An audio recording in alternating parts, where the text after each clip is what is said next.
안녕하십니까. 최선을 다하는 민법 강사 김남경입니다. 우리 지난 시간에 민법의 임대차까지 공부했죠. 자, 이번 시간에는 민사특별법 분야를 공부할 겁니다. 자, 이 민사특별법은 5개 분야, 부동산에 관계되는 민사특별법이 5개가 있는데 그 5개에서 15% 6문제가 출제가 되죠. 매년 6문제가 출제되기 때문에 여러분들이 이 부분을 등한시할 수 없죠. 자, 우리 그 부동산에 관계되는 민사특별법이 뭐가 있냐? 첫째, 주택임대차보호법. 두 번째, 상가건물의 임대차보호법. 세 번째, 우리 가등기 담보에 관한 법률. 네 번째, 집합건물법. 다섯 번째, 부동산 실명법. 부동산에 관계되는 민사특별법이 이 5가지인데 이 5가지에서 6문제가 출제된다는 거. 자, 이번 시간에는 주택임대차보호법을 정리하기로 하겠습니다. 자, 이 주택임대차보호법 우리 교재를 보면은 365페이지에 나왔죠. 365페이지. 주택임대차보호법은 자, 임차인을 보호하기 위한 특별법이잖아요. 그러면 민법보다도 이게 우선어죠. 특별법 우선어 원칙이다 해서 임차인에게 불리한 약정은 무효가 되는 강행 규정입니다. 주거생활의 안정성을 보장하기 위해서 이 법을 만들었죠. 그러면은 이 주거용 건물의 임대차만 적용되는 거냐? 그렇죠. 주거용 건물의 임대차인데 이것은요. 실질적 용도로 판단합니다. 그러니까 상업용 건물이라 할지라도 주거 용도로 변경해서 주거 생활을 하고 있다 한다면은 이 법이 적용되는 거죠. 아무튼간 실질적 용도로 판단한다는 거, 주거용 여부는 자, 이 주거용 건물의 일부만도 적용되는 거고, 그러면 주거용 건물의 일부는 점포고 뒤에는 살림집인 이런 한 채의 건물에 장사를 하면서 살림살이도 같이 하는 주거생활을 같이 하는 경우가 있잖아요. 그러면 이 법이 적용된다 그러죠. 그렇지만 비주거용 건물인데 상업용 건물인데 장사를 하기 위해서 방을 한두 칸 만들어 놓고 종업원들의 숙식을 제공해 주는 경우가 있잖아요. 그런 경우는 그건 영업을 하기 위한 목적이지 주거생활의 목적이 아니잖아요. 이 법이 적용된다고 볼 수 없죠. 이 법은 적용이 안 된다는 거. 주거용 건물의 일부분은 상업용이고 일부분은 주거용일 때는 이 법이 적용되지만 비주거용 건물의 일부분이 주거 용도로 사용한다고 해서 이 법이 적용되는 건 아니다 그러죠. 그런 것들을 정리해 놓아야죠. 자, 우리 적용 범위다 해서 일시 사용 후 임대차에서는 이 법이 적용 안 된다고 그랬잖아요. 일시 사용 후 임대차에서는 적용 안 된다. 미등기 전세, 주택 전세는 적용되죠. 미등기 전세에 적용됩니다. 그 다음에 법인의 임차권은 원칙적으로 적용 안 됩니다. 법인의 임차권은. 근데 3가지 적용된다는 거, 예의가 있다는 거. 3가지가 뭡니까? 한국토지주택공사, 한국토지주택공사나 지방공사, 그 다음에 중소기업. 다시 한번 얘기합니다. 법인의 임차권은 원칙적으로 적용 안 되는 건데 예의적으로 3가지의 법인은 적용됩니다. 한국토지주택공사, 우리 LH공사라고 그러잖아요. 그 다음에 지방공사, 각 지방마다 이 공사가 있잖아요. 우리 서울 같은 경우는 SH공사라고 그러잖아요. 그런 지방공사, 그 다음에 중소기업. 중소기업법에 해당되는 중소기업은 그 직원들이 입주와 주민등록이 되면은 대항력이 생긴다라고 규정을 해놨죠. 이 3가지는 예의적으로 허용된다는 거. 자, 우리 그런 것을 설명했습니다. 주택임대차보호법. 우리 여기에 366페이지에 기출 체크 문제가 나오죠. 기출 체크 문제를 한번 봅시다. 주택임대차보호법에 적용 대상이 되는 것을 모두 고르면 임차주택의 미등기인 경우, 자, 미등기 무허가 건물도 적용됩니다. 그렇기 때문에 기억번호는 적용되죠. 니은번 임차주택의 일시 사용을 위한 것이 명백한 경우, 이건 일시 사용 후 임대차는 적용 안 된다고 그랬죠. 그렇기 때문에 니은번 적용 안 되죠. 디귿번 사무실로 사용하던 건물이 주거 용도 건물로 용도 변경했어요. 그러면 용도 변경했을 때부터 이 법이 적용되는데 임대인의 동의를 얻어서 용도 변경해야죠. 임대인의 동의를 얻어서 상업용 건물을 주거용으로 개조했을 때는 개조 시부터 적용된다 그러죠. 적법한 임차 권한을 가진 자로부터 임차하였으나 임대인이 이 주택의 소유자가 아니더라. 주택의 소유자는 아니다 할지라도 적법한 임대 권한을 가진 자로부터 임대차 계약을 체결했으면은 유효한 임대차다 그럽니다. 대항력이 인정되는 임대차다 그럽니다. 그렇기 때문에 니을번도 적용되죠. 그러면은 적용되는 것을 모아놓은 것은 답이 3번입니다. 3번. 니은번만 일지사용 후 임대차에서는 적용 안 된다는 거. 그 다음에 또 여러분들 임대차는 유상계약이잖아요. 임대차가 적용되는 거지. 주택의 사용대차 무상으로 빌려 쓰기라는 걸 사용대차라고 하죠. 사용대차는 적용 안 된다는 거. 사용대차는 적용 안 됩니다. 임대차만 적용된다는 거. 그런 것 좀 염두에 두십시오. 자, 367페이지에 제2절 주택 임차권이다.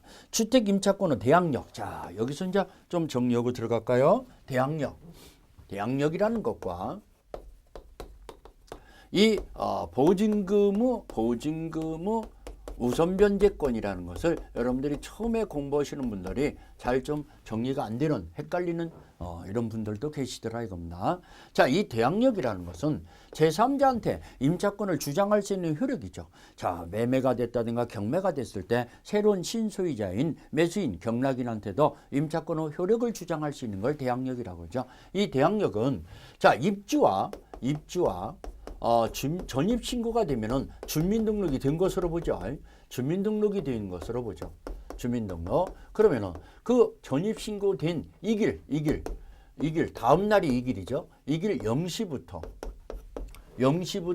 대항력이 생기죠. 다음 날 0시부터 입주와 전입신고된 0시부터. 그러면 보증금 우선 변제권이다. 이 보증금 우선 변제권은 대항력만 가지고는 안 되죠.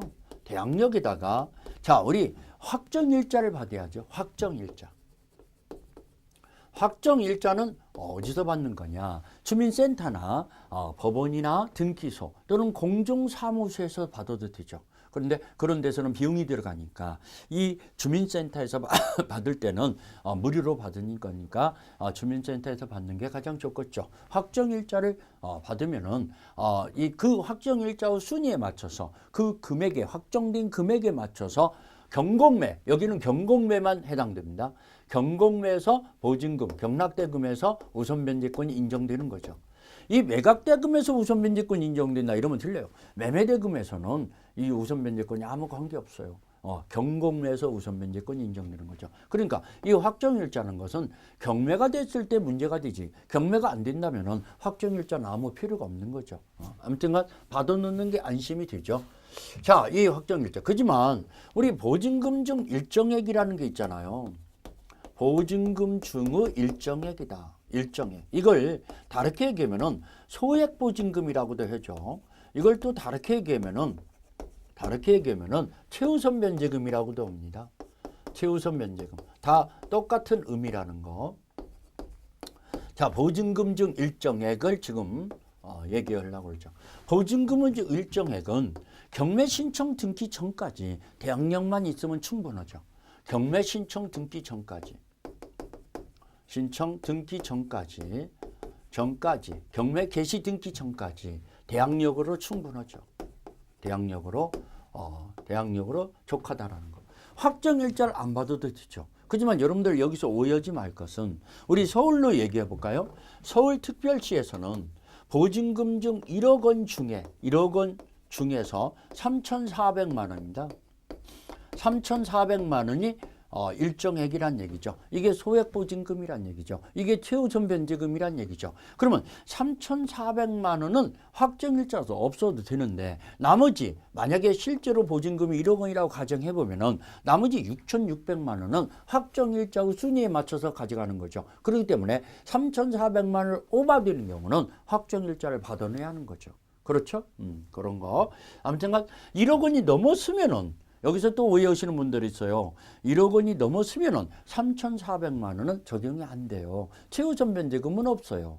1억 원 중에서 1억 원 내에서 3,400만 원을 먼저 가져간다는 얘기예요. 그게 최우선 면제금. 선순위 저당권보다도 먼저 가져가는 거죠. 최우선 면제금이. 그러면은 자 1억 1,000만 원 했을 때는 3,400만 원 최우선 면제금 인정이 안 되는데 이 1,000만 원을 감액을 해서 1억 원으로 들어갔습니다. 감액이 돼서 1억 원으로 들어갔으면은 최우선 면제금은 보장된다 그럽니다. 아무튼 그걸 얘기하는 것이 바로 보증금 중 일정액이라는 거. 일정액. 여기서 또 여러분들이 오해하시는 분들은 이 주택에 대해서는요. 보증금만 따져본다. 보증금만 고려하지 차임은 전혀 고려를 않습니다. 차임을 고려하는 것은 상가 건물의 임대차에서 적용되는 거니까 주택에 대해서는 차임은 전혀 고려 않는다. 차임은 생각 않는다. 이렇게 생각하셔야 합니다. 그래서 보증금 1억 원에 월세 50만 원 이러더라도 3,400만 원 최우선 면제금은 보장됩니다. 월세가 있다 하더라도 보증금만 판단하는 거니까 여러분들 주의하세요. 자, 이런 것들을 말씀드렸죠. 자, 우리 임대인 대항력을 갖췄을 때는 새로운 소유자가 새로운 양수인이 임대인의 지위를 승계한 거기 때문에 자 대항력 있는 임차 건물을 매수한 사람은 보증금 반환 채무를 지는 거죠. 보증금 반환 의무를 진다는 거. 그러면 종전 후 임대인, 양도인은 보증금 반환 채무가 소멸하는 거죠. 종전 후 양도인은 임대인은 보증금 반환 채무가 소멸한다. 자, 임대차 계약도 유상 계약이니까 매도인의 담보 책임이 그대로 적용되는 거죠. 매도인의 담보 책임이.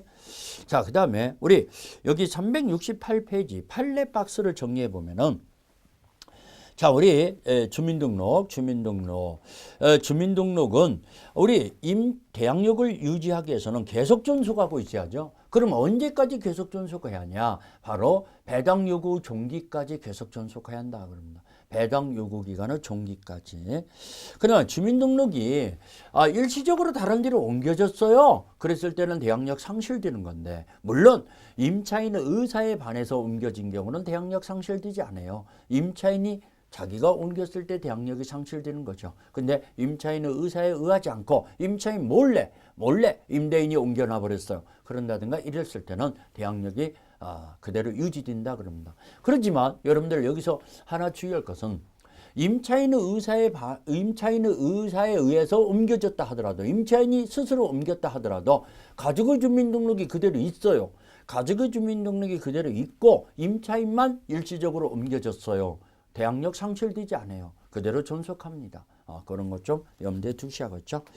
그 다음에 임차인 스스로 주민등록이 아니더라도 배우자나 자녀의 주민등록만 가지고도 대항력 생긴다 그럽니다. 배우자나 자녀의 주민등록만 가지고도.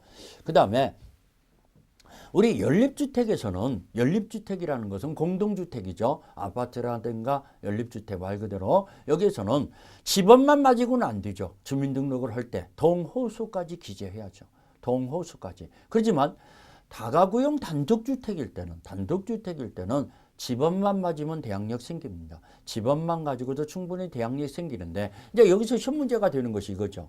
단독주택에서 연립주택으로 변경됐어요. 그 건물을 리모델링해서 연립주택으로 바뀌었어요. 그러면 종전에 연립주택으로 변경되기 전에 대항력을 갖추고 있던 집원만 가지고도 다 연립주택으로 바뀌어졌을 때 동호수로 기재 않더라도 대항력은 유지되냐? 유지된다라고 판결을 내렸죠.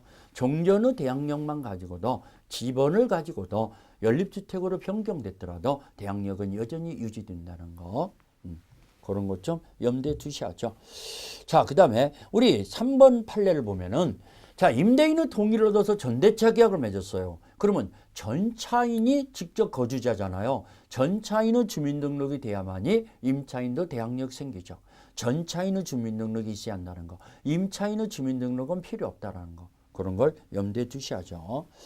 자, 그 다음에 그런 거. 우리 4번 판례는 우리 주택 임차권으로서 대항력도 갖춰놨는데 임차인의 지위를 강화시키기 위해서 임차인이 또 동일인인데 전세권 등기까지 해놔버렸어요. 그러면 주택 임차인의 지위와 용익물권인 전세권자의 지위가 별개의 권리가 병존하고 있다 그럽니다. 별개의 권리로 겸유하고 있다는 거. 그래서 예컨대 이 전세권 등기가 선순위 근저당권의 경매로 인해서 말소됐다 하더라도 그 근저당권보다도 먼저 설정되어 있는 대항력을 갖춘 주택임차권은 그대로 존속합니다. 별개의 권리의 지위를 가지고 있다는 걸 염두에 두시면은 이런 문제를 다 맞출 수 있는 거죠.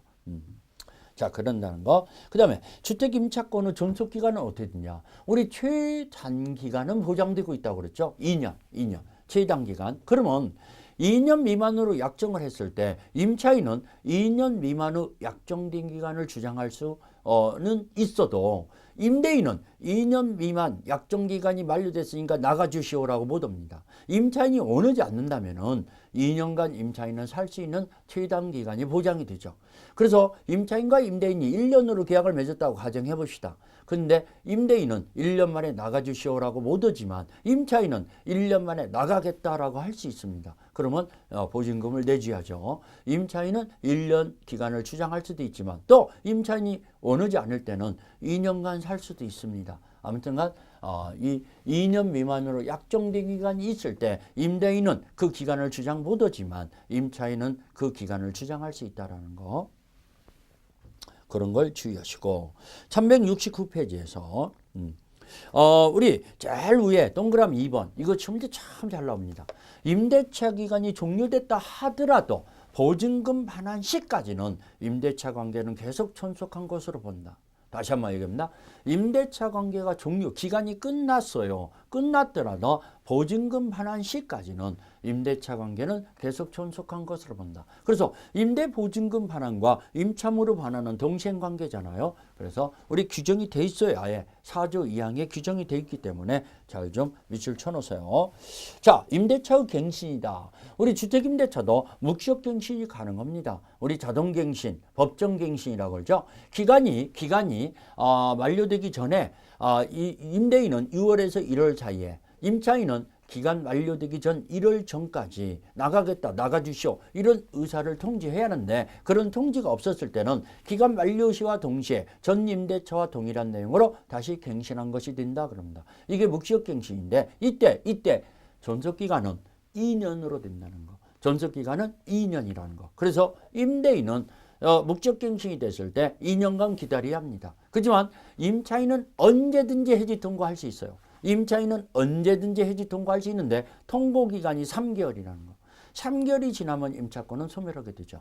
임차인은 묵적갱신이 됐을 때 언제든지 해지 통고할 수 있는데 통고기간이 3개월이라는 거. 그런 것들을 염두에 두셔야죠. 물론 이 주택임대차에서 묵적갱신이 부정되는 경우가 있어요. 임차인이 2기 이상 차임이 연체되고 있어요. 또 임차인이 현재의 의무를 위반하고 있어요. 자, 2기 이상 차임이 연체된다든가 임차인이 현재의 의무를 위반하고 있으면 묵적갱신은 인정되지 않는다라는 규정이 있죠. 여기서 주의하시고 자, 묵적갱신에 대해서 설명을 좀 해드렸습니다.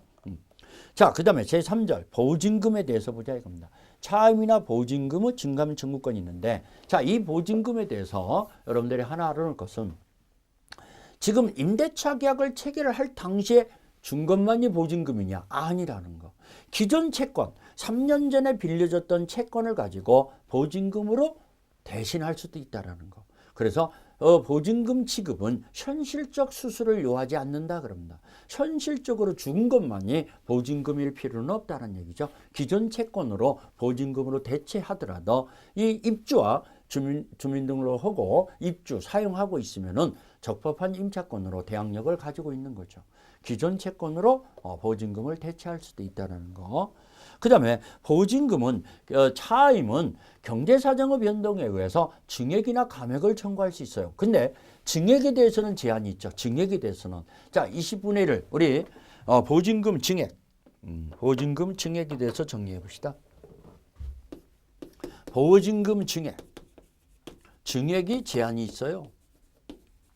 대통령령에 의해서 제한이 되는데 얼마냐? 20분의 1을 초과하지 못하죠. 5%죠. 5%.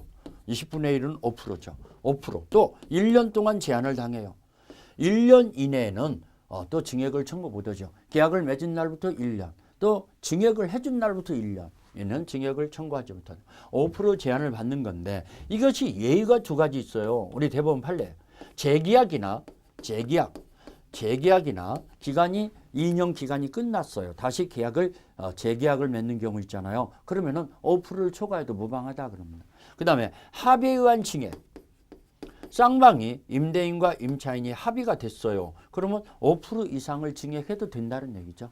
재계약이나 합의에 의한 증액은 5%를 초과해도 된다는 거. 자, 그런 거. 그다음에 여기 보증금을 이렇게 반환을 받으면서 월세로 전환하고자 하는 경우 있잖아요. 임차인이 사업을 하기 위해서 보증금의 1억 원을 좀 반환해 주세요. 임대인한테 부탁을 하죠. 그러면 임대인이 그러면 월세를 얼마 줄 겁니까? 이러면서 월세로 반환하기로 하면서 산정 그러니까 월세로 전환하기로 하면서 이렇게 보증금을 반환받는 경우 있는데 그 보증금 반환 시 보증금 전액이나 일부를 보증금 반환 시에 이 월세의 산정률이라는 게 있어요. 월세 전환의 산정률. 월세 전환으로 바꿀 때는 월 차임으로 바꿀 때는 연 10%. 연 10%나 자, 이게 작년 2016년 11월 30일로 작년 말부로 개정이 됐는데 연 10%나 우리 한국은행의 기준금리 있잖아요. 기준금리 플러스 대통령령에 의한 3.5%. 지금 기준금리가요 1.5%거든요. 지금 현재로 얘기한다면은 그러면 3.5%니까 이 합치면 5%죠. 5%를 넘지 못해요. 그러면 둘 중에 하나, 이 둘 중에 하나를 초과하지 못한다 그럽니다. 그러면 연 10%나 기준금리의 플러스 3.5%를 초과하지 못한다. 우리 책에 4배수를 곱한 비율이라고 했는데 이게 작년 말에 개정되기 전이거든요. 근데 개정됐기 때문에 여러분들 좀 정정을 해 놓으시기를 부탁드립니다. 자, 기준금리의 1.5%에다가 대통령령에 의한 3.5%를 플러스한 거. 이를 더해준 것을 넘지 못한다. 둘 중에 하나를 초과하지 못한다는 거. 월세로 전환할 때. 그러면 연 5%니까 1억 원을 반환받을 때 500만 원을 넘지 못하니까 월세로 얘기한다면 한 40만 원꼴 뭐 이런 걸 넘지 못하죠. 이런 것을 염두에 두시라는 거. 자, 이렇게 개정이 됐다는 걸 말씀드렸습니다. 우리 370페이지로 넘어가서 보증금의 회수와 소액보증금 우선특권이다라고 나오죠. 자, 여러분들 주택임대차가 끝난 후 이사 가려고 하는데 보증금을 안 줘요, 임대인이. 그렇죠? 그러면 두 가지 방향이 있어요. 두 가지 방향이. 자, 보증금 없어도 이사 갈 수 있는 경제적 형편이 된다면은 임차권 등기 명령을 해놓고 이사 갈 수도 있어요. 임차권 등기 명령을 하고 이사 가면은 그 이사를 가고 주민등록을 옮겼다 하더라도 정전의 대항력과 우선 변제권은 상실되는 게 아니에요. 계속 유지돼요. 그렇지만 보증금을 반환받지 않고는 이사 갈 수 없는 형편일 수 있잖아요. 그때는 보증금 반환 청구 소송을 제기해서 확정 판결을 받죠. 그 판결을 가지고 그 임차주택에 경매를 신청할 수 있죠. 이런 경매 신청하는 방법. 이 경매는 강제 경매입니다. 확정 판결을 받아서 집행권을 얻어서 하는 강제 경매에 해당되는 거죠. 자, 보증금 회수다 해서 보증금 반환 청구 소송의 확정 판결. 이 소송은요, 보증금 반환 청구 소송은 액수에 관계없어요. 모두 다 소액사건 심판 절차에 적용된다는 거.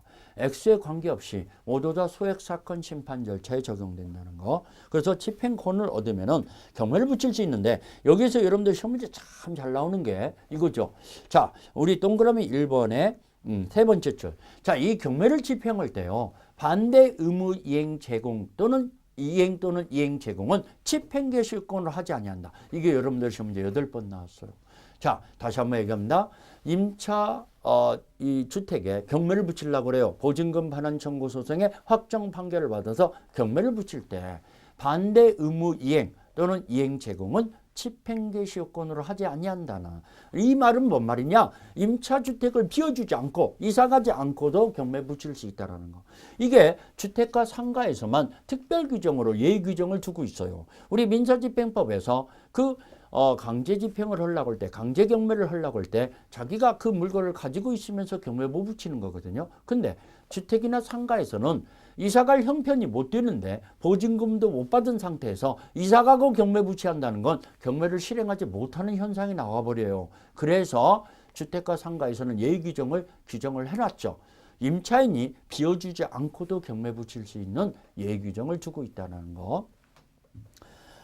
시험 문제 잘 나옵니다. 그 다음에 또 동그라미 2번에 그러면 주택의 경락대금에서만 우선 면제권이 있는 거냐? 그렇지 않죠.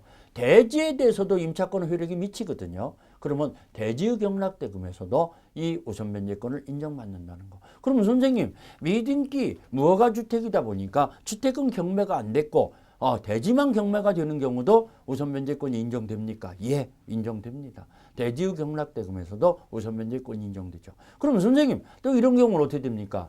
자, 토지와 주택이 동일한 소유자에게 속했었는데 동일한 소유자에게 속해서 임대차가 설정됐는데 설정된 후로 토지가 제3자에게 소유권이 넘어갔습니다. 제3자의 소유가 됐습니다. 그래도 이 임차인이 대지의 경락대금에서도 우선 면제권 행사할 수 있습니까? 있습니다. 임대차 성립 당시에 동일한 소유자였고 그 후로 소유자가 바뀌어졌더라도 대지의 경락대금에서도 우선 면제권이 인정된다라고 판결을 내렸죠. 아무튼 그런 것들을 염두에 두셔야 한다는 거. 자, 그다음에 여기 동그라미 3번을 보면은 그러면 자, 우리 이것 좀 주의하세요. 자, 우리 경공매서 이 보증금의 우선 면제권은 배당 요구해야 하는 거냐, 배당 요구 안 해도 되냐, 배당 요구 채권이라는 거.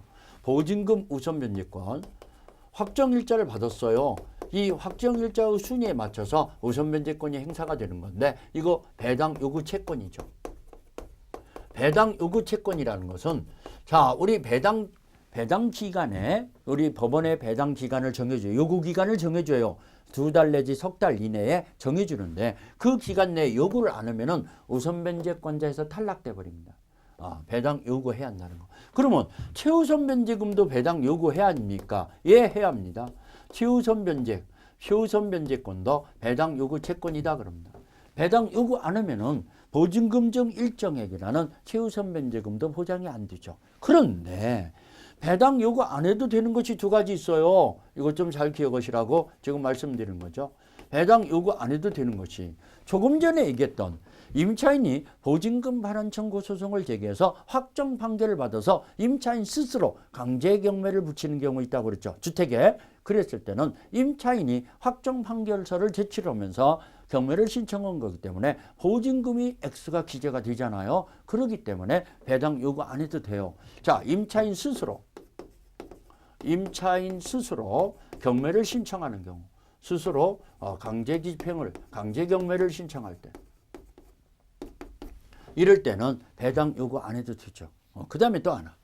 자, 임차권자가 이 법원에 임차권 등기 명령을 신청합니다. 자, 보증금을 반환받지 못하기 때문에 주민등록을 옮기고 이사갈 형편일 때 임차권 등기 명령을 임차인 단독으로 법원에 신청을 한다고 그랬죠. 그러면 보증금이 얼마라는 걸 명시해서 신청하는 거기 때문에 법원에서도 보증금이 알고 있는 거죠. 기재가 돼 있는 거죠. 그렇기 때문에 배당 요구 안 해도 되죠. 자, 임차권 등기 명령이 신청됐을 때, 때는 자, 보증금이 얼마가 지금 미납되고 있다는 것을 표시한 거기 때문에 그 주택에 경매가 됐다 하더라도 배당 요구 채권에서 제외된다는 거, 예의라는 거. 이 2가지가 중요한 겁니다. 이것이 문제 나올 가능성이 아주 높습니다. 잘 좀 기억하세요. 자, 다시 한번 정리합니다. 원칙적으로 경공매에서 확정일자를 받았다 하더라도 보증금 우선 면제를 받으려면은 배당 요구 기간에 요구를 해야 한다고 그랬어요. 배당 요구에서 요구를 안 했을 때는 우선 면제권이 탈락됩니다. 최우선 면제금도 마찬가지입니다. 배당 요구해야 한다고 그랬어요. 그런데 배당 요구 안 해도 되는 것이 예의가 2가지 있는데 임차인 스스로 강제 경매를 신청했다든가 임차권 등기 명령을 해놨을 때는 배당 요구 채권이 아니다라는 거. 주의하시라는 거. 자, 그래서 그러면 이렇게 배당을 요구해서 법원에서 배당 받아가시오라고 통지를 하잖아요. 그러면 법원에서 배당을 받아가려고 그래요. 그러면 경락인한테 임차주택을 비워줘야 하는 거죠. 그게 동그라미 3번이죠. 경락인, 양수인한테 비워줘야만이 법원에서 보증금 상환을 받는데 여기서 주의할 것이 하나 있어요. 경락에는 명도 확인증을 제출해야 법원에서 보증금을 내주거든요. 그러면 비워주는 게 선이행 의무냐 이겁니다. 아니다라고 판결을 내렸죠. 비워주는 게 선이행 의무가 아니라 동시행관계다. 비워주는 것과 법원에서 보증금 상환을 반환을 받는 것은 동시행관계다 그럽니다. 선이행 의무를 지는 것은 아니라는 거 주의하시라는 거.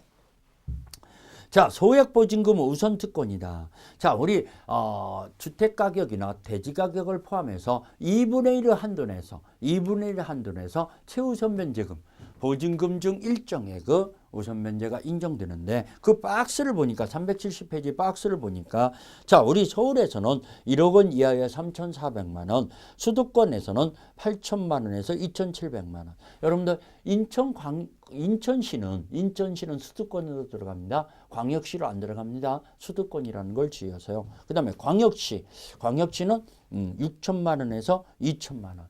여러분들 세종특별시라는 게 있잖아요. 광역시에 들어갑니다. 세종시는 광역시에 들어간다는 거. 그 다음에 그 밖의 지역이다. 이 5천만 원에서 1,700만 원. 이 최우선 면제금이 인정되는데 371페이지.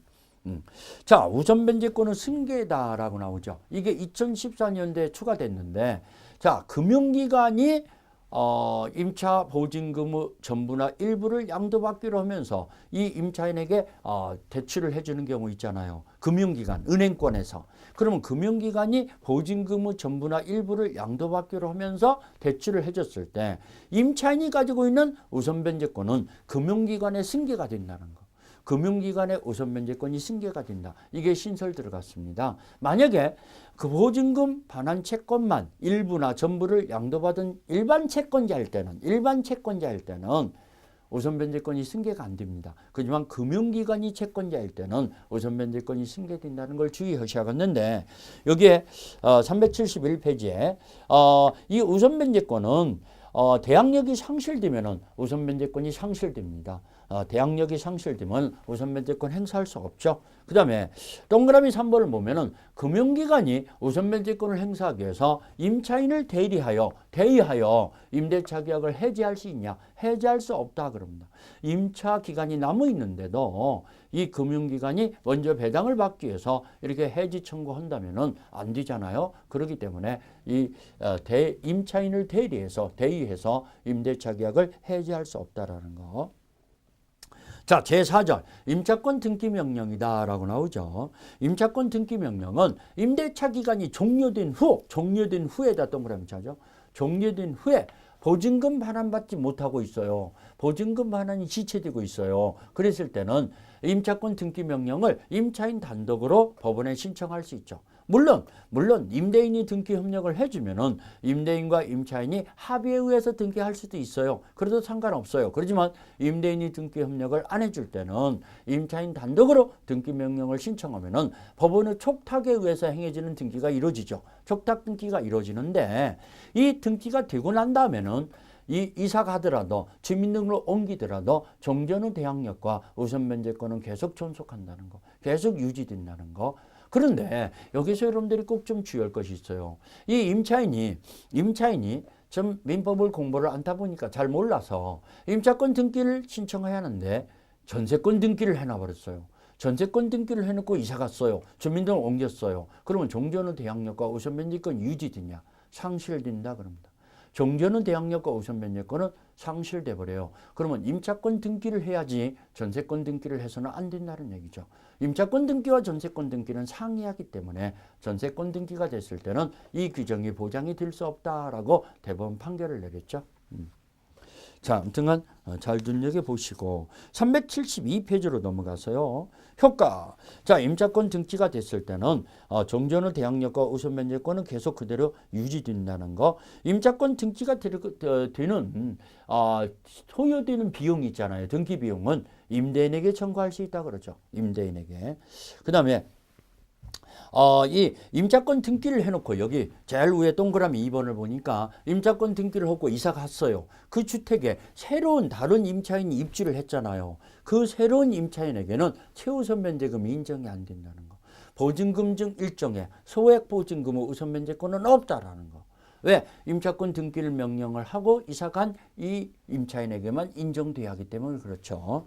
그것을 주의하시고 그다음에 여기 판례 박스를 보니까 임차 보증금 반환 의무. 자, 이거 보세요. 임차권 등기 명령을 해놨어요. 이거 드시면 문제 잘 나오죠.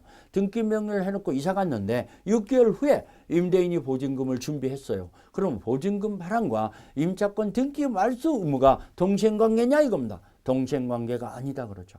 보증금 반환 의무가 선이행이다. 보증금 반환 의무가 선이행이기 때문에 동시행관계다 하면 틀려요. 보증금 반환과 임차권 등기 말소 의무는 동시행관계가 아니라는 거. 그게 1번 판례네요.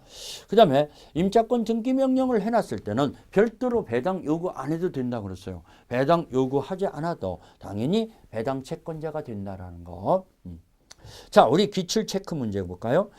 주택임대차보호법의 설명 중 옳은 거. 1번 주민등록 신고는 행정청에 수리한 때가 아니라 행정청에 도달했을 때 효력이 발생한다. 틀렸죠. 주민등록 효력 발생 시기는 수리시입니다. 수리시. 그러면 수리했을 때 효력이 발생하는 거니까 1번이 틀렸죠. 2번 등기명령 집행에 따른 주택의 전부에 대해서 타의 명의 임차권 등기를 끝난 뒤에 소액보증금을 내고 주택을 임차한 자, 새로운 임차인이죠. 신규 임차인. 주택은 등기명령을 하고 이사 갔는데 신규 임차인에게는 최우선 면제금이 인정이 안 된다고 그랬죠. 소액보증금의 우선 면제권은 없다고 그랬죠.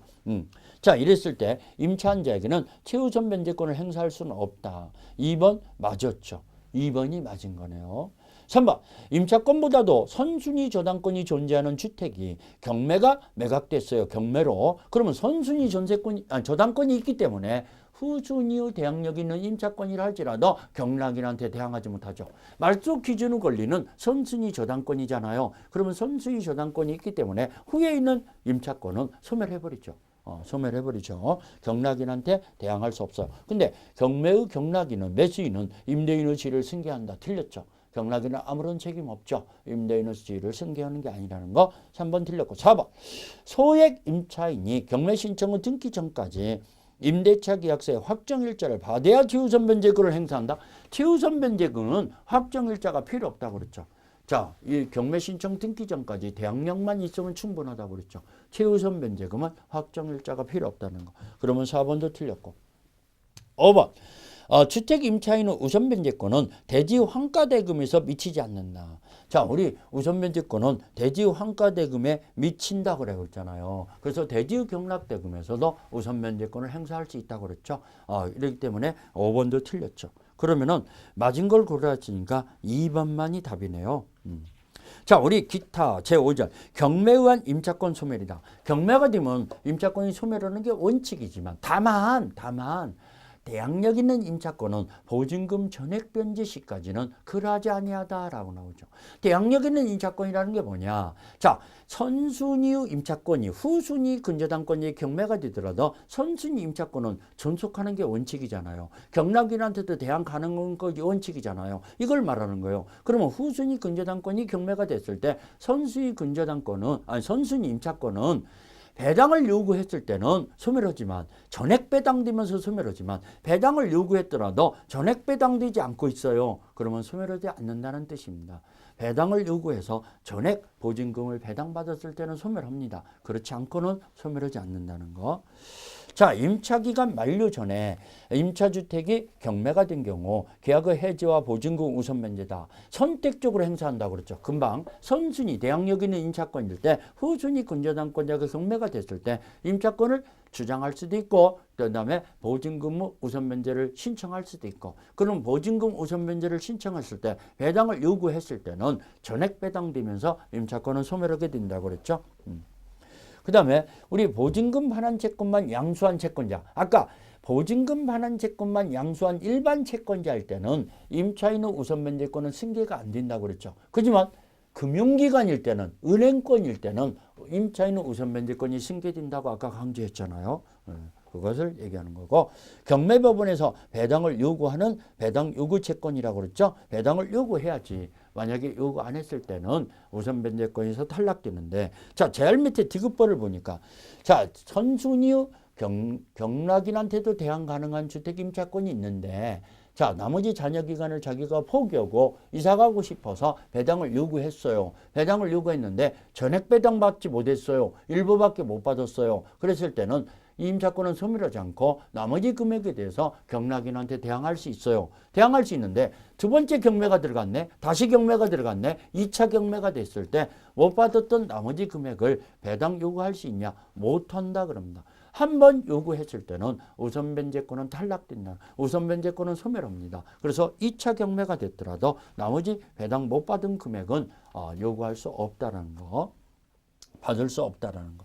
그 다음에 그런 것을 설명했어요. 그러면 여기 374페이지 제일 위에 4번을 보니까 배당 요구를 해야 하는데 배당을 요구 않다 보니까 후순위 권리자들이 다 배당 받아갔어요. 그러면은 배당 요구하지 않은 이 주택 임차권의 우선 변제권을 행사하면서 내가 먼저 가져가야 하는데 당신들이 가져갔으니까 내놓으시오라는 부당이득 반환 청구권을 행사할 수 있냐? 행사할 수 없다라고 판결을 내렸죠. 부당이득 반환 청구권은 성립하지 않는 거죠. 배당 요구해야 하는데 하지 않았을 때는 우선 변제권은 탈락되니까 그런 것들을 정리해 놓으셔야죠. 자, 우리 5번 동그라미 5번을 보면은 보증금 액수가 증액이 됐는데 저당권이 설정된 후에 증액이 됐어요.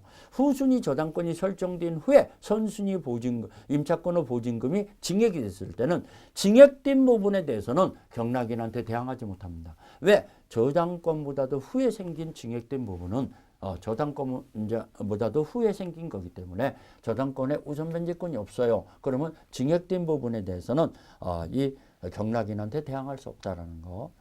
그 다음에 판례 박스를 보면은요.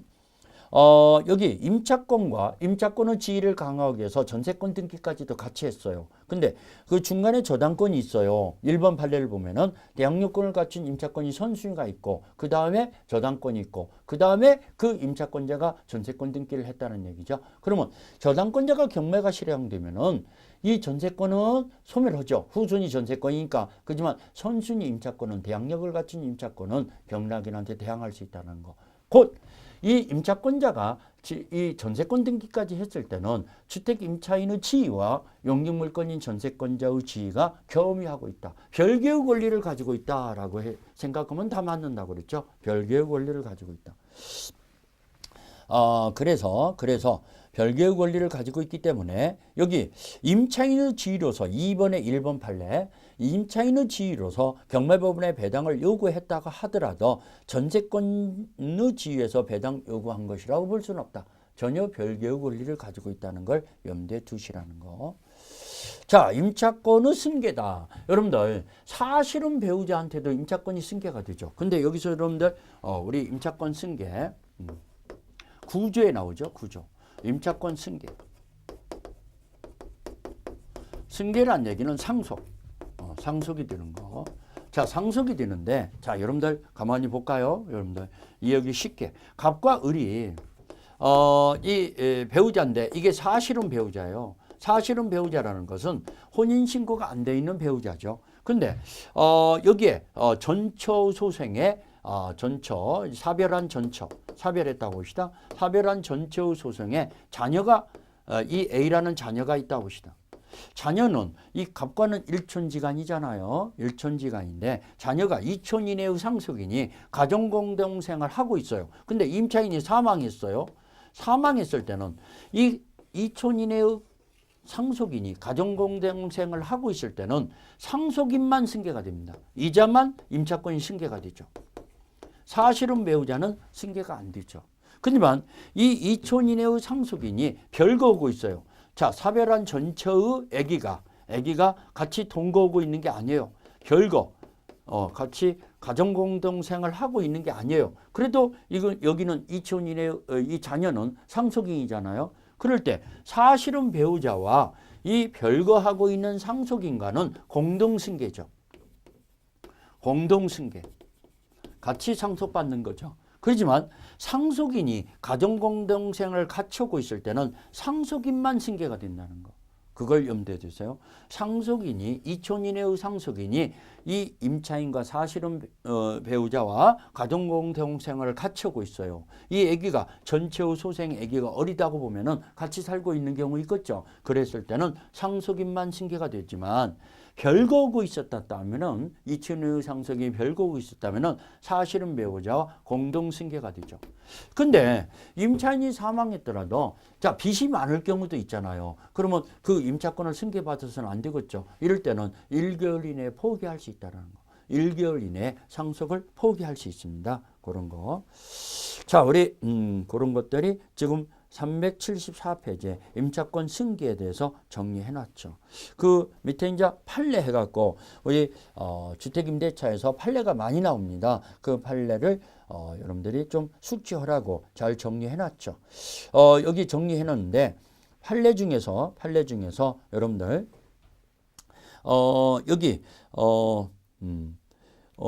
무엇을 여러분들이 좀 여기에서 정리해 놓아야 하겠냐면은 2번 판례를 보면은 자, 우리 임대인의 동의를 얻어서 전대차 계약을 맺었어요. 그러면 직접 거주자인 이 전차인의 주민등록이 돼야만이 임차인의 대항력이 취득되는데 임차인의 주민등록은 필요 없습니다. 전차인의 주민등록이 돼야 한다는 거. 그 다음에 이 4번 판례를 보면은 자 주민등록이 주민등록법에 의해서 직권말소가 됐어요. 실제 거주자가 아니라는 것이 판명되면은 이 시장군수구청장이 직권말소할 수 있거든요. 그러면 직권말소가 되면은 대항력은 상실되는 거죠. 상실되는 게 원칙이지만 이의 절차에 의해서 재등록이 됐어요. 이의 절차에 의해서 다시 회복됐어요. 재등록이 됐어요. 종전의 대항력은 소급해서 유지가 됩니다. 처음부터 상실되지 않았던 것이 돼요. 이의 절차에 의해서 회복된 경우, 재등록이 된 경우는. 그렇지만 이의 절차 없이 재등록이 됐다 이렇게 나와요. 이의 절차 없이 재등록이 되면은 종전의 대항력은 상실된 거고 재등록 시부터 다시 생긴다고 봐야죠. 종전의 대항력은 상실된 거기 때문에 재등록하기 전에 선의 제3자한테는 종전의 대항력을 가지고 대항하지 못한다 그러죠. 주장하지 못한다는 거. 자, 이의 절차에 의해서 재등록이 된 거냐, 이의 절차 없이 재등록이 된 거냐에 따라서 차이가 나죠. 직권 말소가 됐을 때. 그거 좀 정리해 놓으세요. 그 다음에 우리 6번 판례를 보면은 자, 상가용 건물에 근저당권이 설정됐어요. 상업용 건물인데 근데 임대인의 동의를 얻어서 주거용으로 개조했어요. 그래서 주택임차권이 들어갔죠. 주택임차권이 들어갔는데 이 주택임차인은 개조됐을 때부터 임대인의 동의를 얻어서 개조됐을 때부터 주택임대차보호법이 적용된다고 그랬잖아요. 그러면 최우선 변제금은 그 근저당권 주택임대차보호법이 적용되기 전에 근저당권이 설정돼 있던 그 근저당권보다도 우선해서 가져간다는 거. 이거 틀리기 딱 좋습니다. 사무실 건물에 근저당권이 설정되어 있는 건물에 주거용으로 개조해서 주택임차권이 발생했는데 최우선 변제금은 선순위 근저당권보다도 우선 변제를 받을 수 있다는 거. 최우선 변제금은 소액보증금의 우선 변제는 선순위 근저당권보다도 먼저 변제받을 권리가 있다라고 판결을 내렸죠. 6번 판례도 잘 기억하시라는 거. 자, 그러다 보니까 우리 주택임대차보호법을 정리했어요. 주택임대차보호법은 한 문제 내지 두 문제가 나오는데 여러분들 놓쳐서는 안 되는 부분이죠. 판례가 좀 있기 때문에 양이 좀 많기는 하지만은 몇 가지 정리하면은 큰 문제가 없어요. 자, 주택임대차보호법에서 대항력과 보증금 우선 변제권을 구별할 줄 알아야 한다고 그랬죠. 대항력은 전입신고가 되면은 입주와 전입신고가 되면은 이 길부터 생기는 거죠. 그렇지만 보증금 우선 변제는 확정일자를 받아야 한다고 그랬죠. 대항력과 확정일자를 받아야 한다. 보증금 중 일정에 소액보증금, 최우선 변제금이라고 하는데 이건 경매 신청 등기 전까지 대항력만 있으면 되는 거고 확정일자는 필요 없다고 그랬죠. 이 보증금 징액은 대통령령에 의해서 20분의 1을 초과하지 못하죠. 또 1년 동안 제한을 두는 건데 예의가 재계약이나 합의에 의한 징액일 때는 제한받지 않는다고 그랬어요.